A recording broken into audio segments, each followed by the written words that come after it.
Hello, welcome to this video on examples on energy, work and power questions. On question 5 it says a car of mass 1000 kilograms is moving on a horizontal road with a steady velocity of 10 meters per second. So I'm always a big fan of drawing a little diagram, doesn't matter how simple, just to be able to visualize what's going on.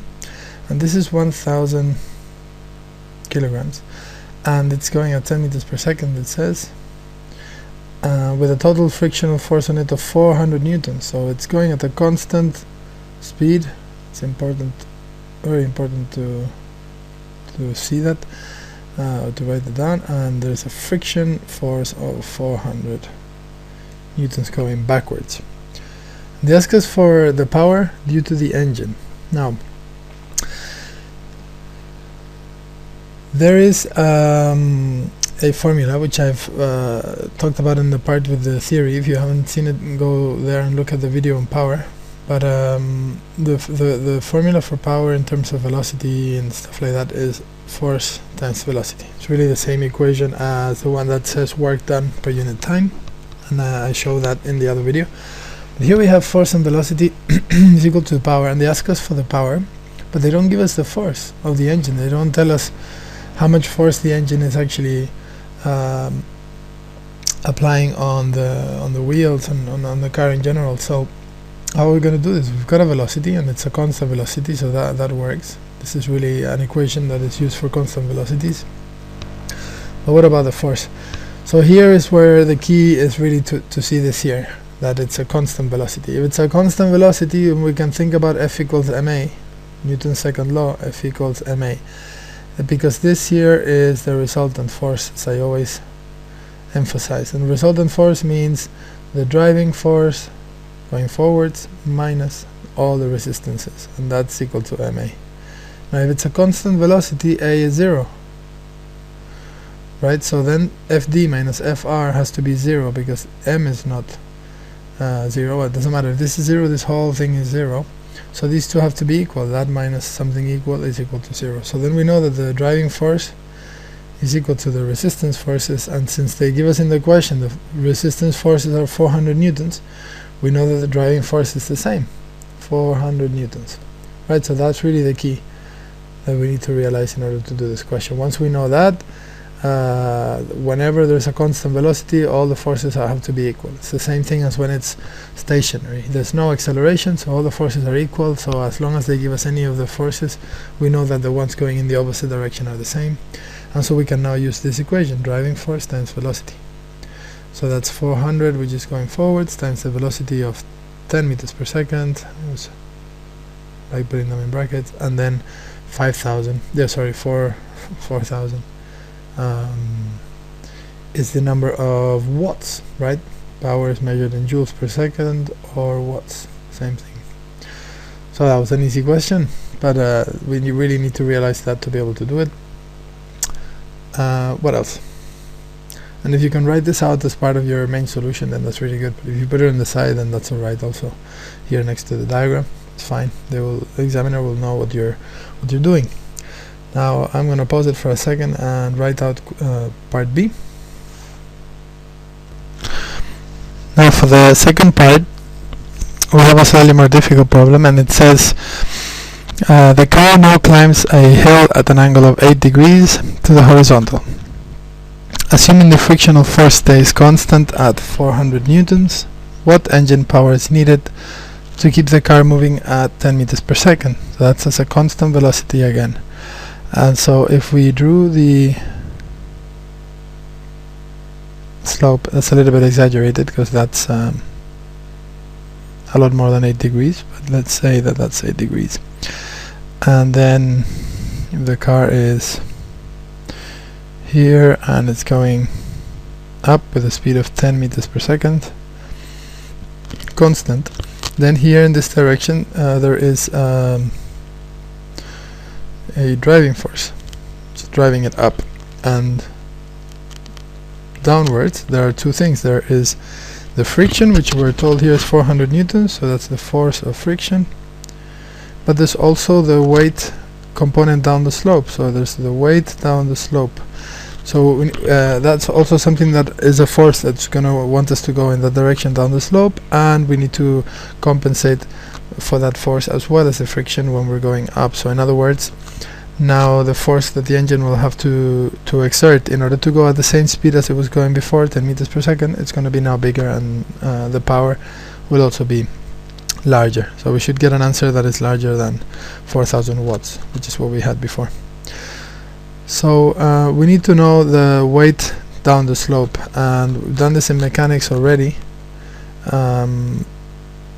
So if you do mechanics, you'll find this a lot more easy. But basically, if this is the direction of the weight, and this is the hypotenuse, and we want to split this hypotenuse up in two parts of the triangle and at right angles. So one of them we're interested in will be going parallel to the slope, which is the one that we want to know, this one here. That will be our W slope, which is going this direction down the slope. We draw it here, and it's part of this rectangle here. Okay, that rectangle, this hypotenuse is part of that same rectangle. We have this we can choose this triangle or this one here. Same hypotenuse for both triangles, but normally we choose this one here, which is how we draw it. And I won't prove that to you now, but it's really important to know what this angle here is, because this angle is always the one that we use in order to state the component down the slope, and it's always the same as this one here, 8 degrees. So if this is 20 degrees up the slope, then this angle is also 20 degrees. Now really the best way to understand this here is to look at a video that I've done on slopes. I did it for the mechanics people mainly, but it's completely relevant to the physics also. So if you go and look at that one, it will be in the mechanics playlist. I will also probably put it in this playlist to understand how to split the components down a slope. But for now, if you've seen that already, then this will make more sense. But if you haven't, then go and see that. And so the component down the slope is basically, if this is theta, that's 8. If this is also theta, and that's 8, then this will always be theta. So the component down the slope is always the full weight, so that would be mg times the sine, since this is the opposite side of the triangle, of the angle. Okay, so this part will probably not surprise you so much, but how to make this triangle and how to split it, and the fact that this angle is the same as that you can understand by looking at the other video. So now that we know that the weight is mg and the mass is the same as before, you see what was the mass of the car. It's 1,000 kilograms. So the force of friction, I use usual color for solutions on these videos. We're using yellow lately. So the friction force, which is still 400, plus the component of the weight down the slope, has to equal the force of the driving of the engine.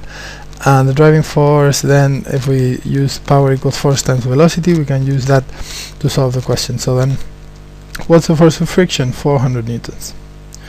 And the component of the weight down the slope will be mg times sine of 8.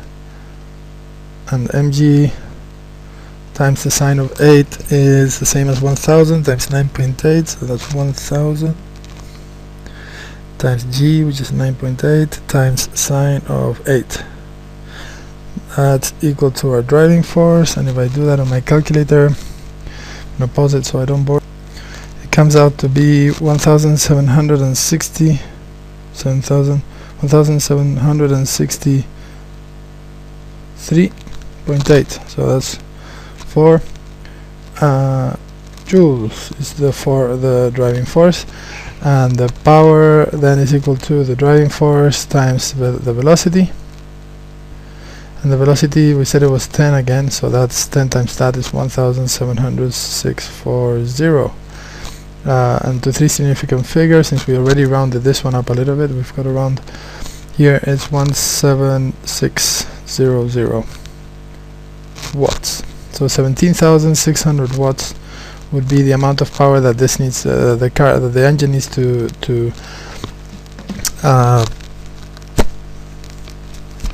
use in order to get this car to drive up this very slight slope at 10 meters per second. So if we compare this, 17,600 watts, that's how many joules per second, with the answer for before, that's 4,000 watts.